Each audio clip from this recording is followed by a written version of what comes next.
We always talk about the writings of ancient Egypt, but exactly what did they write on? Obviously, they wrote a papyrus.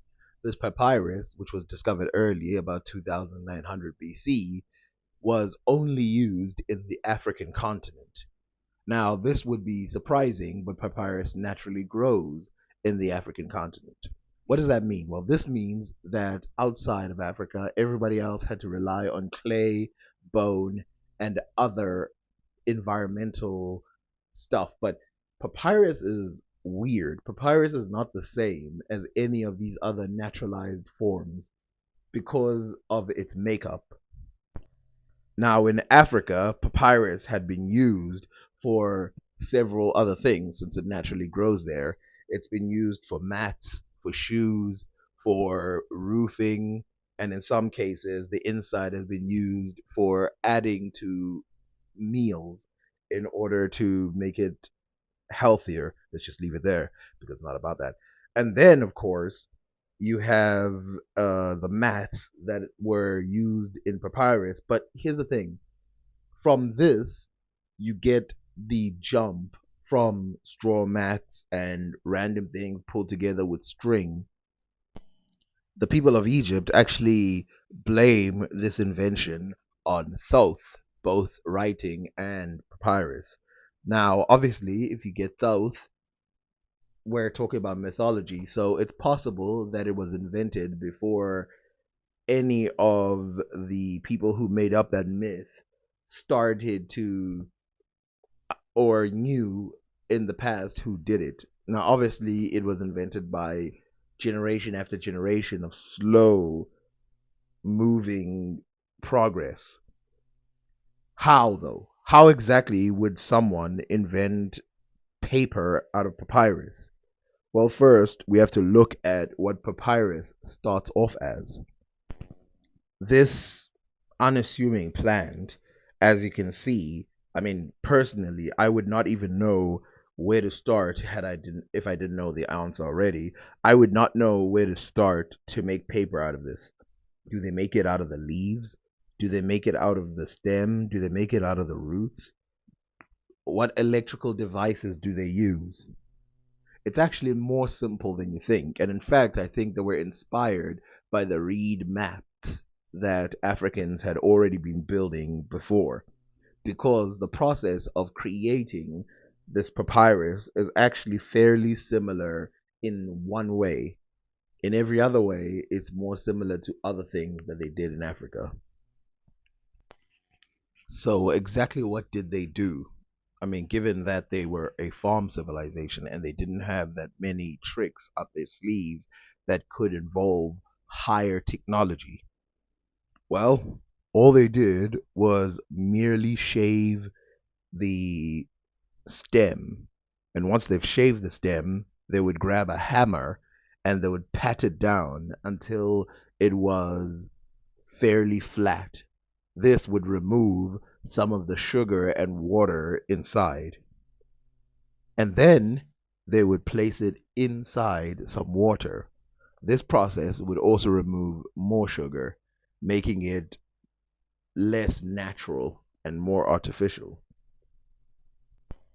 Once they did this by keeping it there for maybe a week or two, they could then take it and put it in this method that you see here. This guy is putting it in this formation where some of them have to go sideways and some of them have to go the other side. So horizontal and vertical overlapping on top of each other.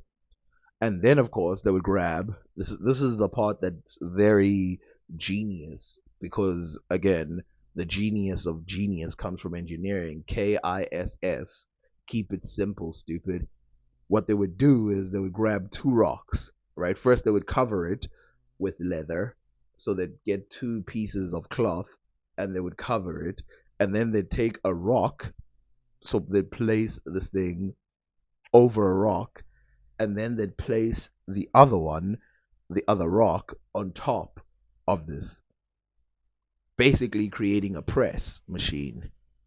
And then they would leave it there for a while until the material basically fused together.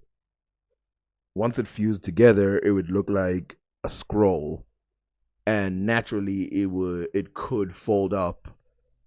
But obviously, this was very handy because here's the thing: this thing, even though they flattened it out, this paper, it came back sort of like a halfway between cardboard and paper, very rough, which is why, one of the reasons, why we still have papyrus today that looks like it's never been touched by anybody. And of course, we could say to ourselves, okay, this is genius, this is smart, this is what they did. But why didn't anybody else do it? Well, maybe the Chinese did do it, but the Chinese did it at the very earliest about 150 BC. These guys did this 2900 BC. At the very latest, it's about 100 AD in China that they created paper. That's very late compared to when the ancient Egyptians did it. Now, of course, this papyrus was freely available in ancient Egypt. These are reeds, not papyrus, but I can't find a picture that shows papyrus. But this papyrus was freely available in ancient Egypt, and because there was so much of it, it could easily create an industry, and it did for thousands of years inside of Egypt. No one else, keep this in mind, no one else for thousands of years used papyrus. In ancient Sumeria and Acadia, they used clay with a stylus, a handheld clay, which they have thousands of those that still exist today because, of course, clay, once it fossilizes, or once it not fossilizes, but once it, let's say, fossilizes, it becomes hard to destroy. There is some evidence that some Asians might have used papyrus because of the influence of the ancient Egyptians. But of course, because it grew so naturally and wild in Africa, it created a much bigger market within Africa until the Romans came. When the Romans came, they realized the potential of industry within this. But also, when the Romans came, the Proto-Sinaitic language had already spread throughout Egypt. So from Canaan, the Phoenicians got to the language. From the Phoenicians, the Minoans, everywhere. Everybody could write.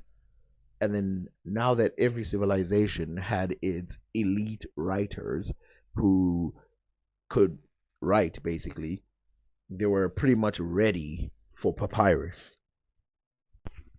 Now, of course, the trade of papyrus goes back way back from the ancient Egyptians trading it with the Phoenicians and all these other people, because of course, most ironically or incidentally or accidentally or whatever, coincidentally, the the way that we see the ancient Egyptians from the foreigners are these papyrus books that they made, these papyrus writings that they made about the ancient Egyptians. And so whenever you see some foreigners writing about ancient Egyptians, I mean, take Herodotus for example. Herodotus wrote in papyrus. Take the Romans, they wrote in papyrus. Even the people before them, a lot of them wrote in papyrus. It was because of this expansion of papyrus that the history of everywhere, really, they invented history in some parts of the world that had never thought of doing it at such a large scale. I mean, if you talk about detail, that's detail. Like almost everything else that was discovered in Africa back then, the papyrus weaves itself within all the histories of multiple nations. It weaves itself inside the Bible. The Bible was originally written in papyrus. Dead Sea Scrolls, papyrus. Any of the codices are made of papyrus.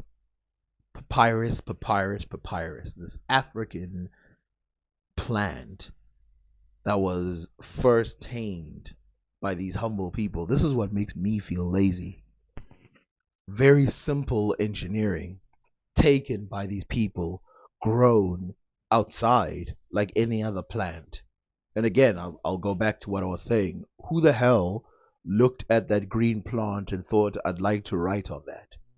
It reminds me of a joke of another comedian who, I don't remember his name, but he said surfing is one of those unnatural things where you look at it, who the first person to come up with it, where did they think they saw the waves and they were like, I'd like to stand on that?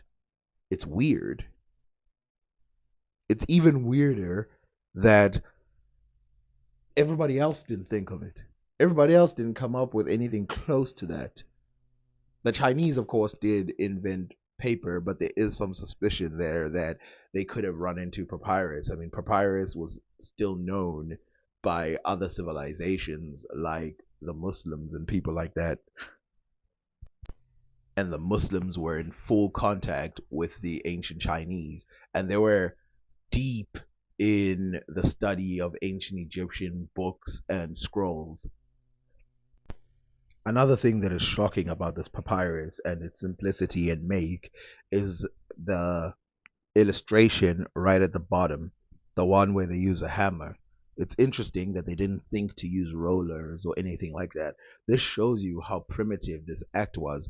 And in fact, it's possible that the reason why they didn't upgrade it was because they tied it so heavily to the gods, mainly Thoth.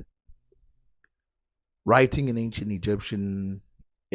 Egyptian world has completely transformed writing in the modern world. But had there not been a gap between when papyrus was used earlier and later, and in fact, scratch that. Let's go back a little bit. One of the things that pisses me off is how papyrus and ancient Egypt and a lot of the had the ancient Egyptians just migrated south more and more and more and more, the entirety of Africa would have been completely under the influence of the ancient Egyptians. And it would have been obvious because, of course, you would find everything everywhere all at once. But this is why I sort of look back at the people who claim that there's heavy influence of ancient Egyptians in other territories of Africa, and I go, yeah, it would be a little more obvious. Now, of course, papyrus is found in the land of Punt. Well, at least we know it was there because there were Egyptians there, which is in the Horn of Africa. We know that it was definitely in Nubia, definitely in Sudan, possibly in Chad, and definitely in Libya and other parts of North Africa, definitely in West Africa. But south of that, papyrus was used in a completely different way. Now, could they have known about the method of making paper? Yes. Could they have used that to create some crude writing? Possibly. We do find writings about them saying in some ways that they found writings of magical spells and stuff on stuff, but even though it was not readable, it was probably just symbols. It's possible. And if that's so, then this method might be more ancient than we think, but we don't actually know. And of course, today we use computers more than we use any other form of writing or reading or anything like that. So, in order to thank somebody who started this off, I will thank who the ancient Egyptians thanked, Thoth. This is the person that you should think of when you think of modern writing, and that's in more than one way.